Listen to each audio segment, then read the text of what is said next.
अबे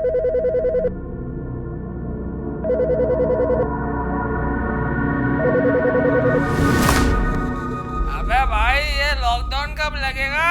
please lockdown मत लगाना, हमारे बच्चे भूखे मर जाएंगे। अच्छा है लॉकडाउन लग जाए, एटलीस्ट ऑफिस की छुट्टी तो मिलेगी।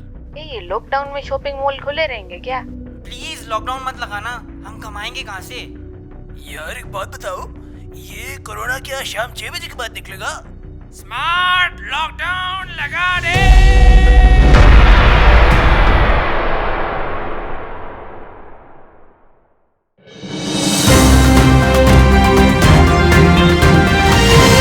आज की ब्रेकिंग न्यूज हम आपको बताते चलें कि 12 बज गए हैं, सिंध में जुज़वी लॉकडाउन लग गया है और शहरियों का गैर जरूरी तौर पर घर से निकलना बंद हो गया है। और अगर आप घर से निकलेंगे तो आपको छितर पड़ेंगे। अबे ये थोड़ी है स्क्रिप्ट में।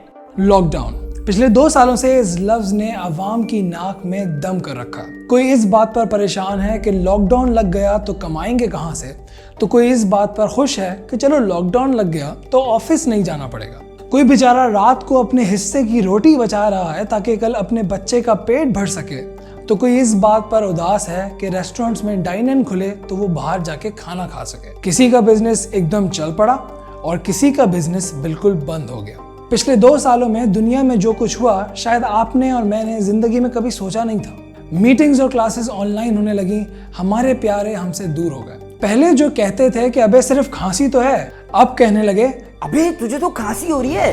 कोरोना वायरस ने पूरी दुनिया को ये बता दिया कि लाइफ इज अनप्रिडिक्टेबल। बड़े से बड़ा बिजनेस 2 मिनट में जमीन पर गिर सकता है, तंदुरुस्त से तंदुरुस्त शख्स मौत के मुंह में जा सकता है। जहां गवर्नमेंट को ये लगता है कि फिलहाल लॉकडाउन ही हल है, तो दूसरी तरफ लोगों को ये लगता है कि लॉकडाउन सबसे बड़ी आफत है। ऐसी सिचुएशन में गवर्नमेंट करे तो क्या करे? इतना पैसा नहीं है कि सारी आवाम को घर बैठे खिलाए, आखिर हमारी आवाम भी तो इतनी है। और अगर किसी और मुल्क से कर्ज मांगने जाओ तो मसला भी इसी आवाम को है कि भाई कर्ज क्यों ले रहे हो। तो लॉन्ग स्टोरी शॉर्ट, अब सवाल ये आता है कि लॉकडाउन लगाया क्यों जाता है। अब अगर हम ये ग्राफ देखें तो दिखता ये है कि 17 अप्रैल 2021 को सबसे ज्यादा कोरोना के केसेस सामने आए थे, जो थे 6127।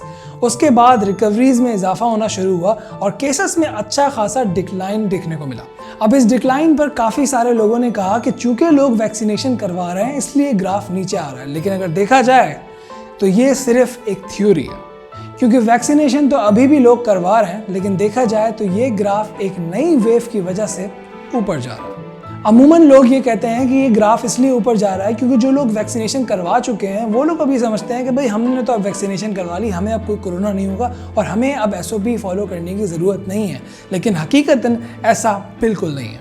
म्यूटेशन होती है जब वायरस सेल्स खुद को रेप्लिकेट करते हैं और इसकी वजह से ये नए सेल्स जल्दी ट्रांसमिसिबल तो होते हैं, लेकिन ये इतने डेडली नहीं होते जितनी फर्स्ट वेव के थे। तो ये पूरी डिटेल जानने के बाद आप इस रिजल्ट पर पहुंच चुके होंगे कि ये नंबर ऑफ केसेस बढ़ने की वजह हमारी आवाम की ही बेवकूफ़ी है।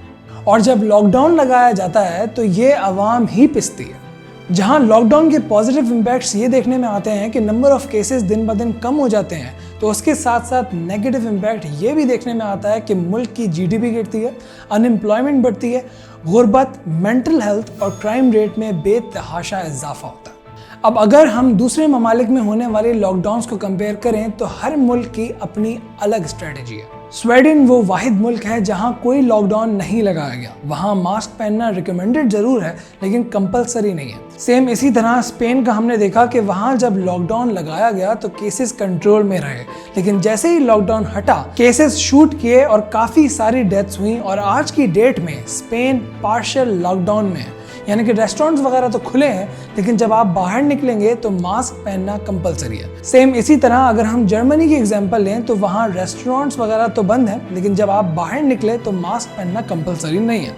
तो कहने का मकसद ये है कि हर मुल्क की स्ट्रेटजी एक दूसरे से अलग है, लेकिन रिजल्ट्स तकरीबन सबके ही सेम है। स्वीडन जिसने कोई लॉकडाउन नहीं लगाया वहाँ भी उसी स्पीड में केसेस बढ़े एज कम्पेयर टू स्पेन के जिसने बहुत स्ट्रिक्ट लॉकडाउन लगाया। तो कंपैरेटिवली देखा जाए तो लॉकडाउन के नेगेटिव इम्पैक्ट्स पॉजिटिव इम्पैक्ट से कहीं ज़्यादा है। आखिर में यही कहूँगा कि अपना ख्याल रखिए, SOPs फॉलो कीजिए और अपने साथ वालों को भी इस बात की तलकीन कीजिए। वीडियो पसंद आई तो लाइक, कैसी लगी कमेंट कीजिए और फ्यूचर में आने वाली वीडियोस देखने के लिए हमें YouTube पर सब्सक्राइब कीजिए। मैं हूं नबील तारिक, और ये था मेरा जाविया। मिलता हूँ आपसे अगली वीडियो में, तब तक अपना ख्याल रखिएगा। अल्लाह हाफ़िज़।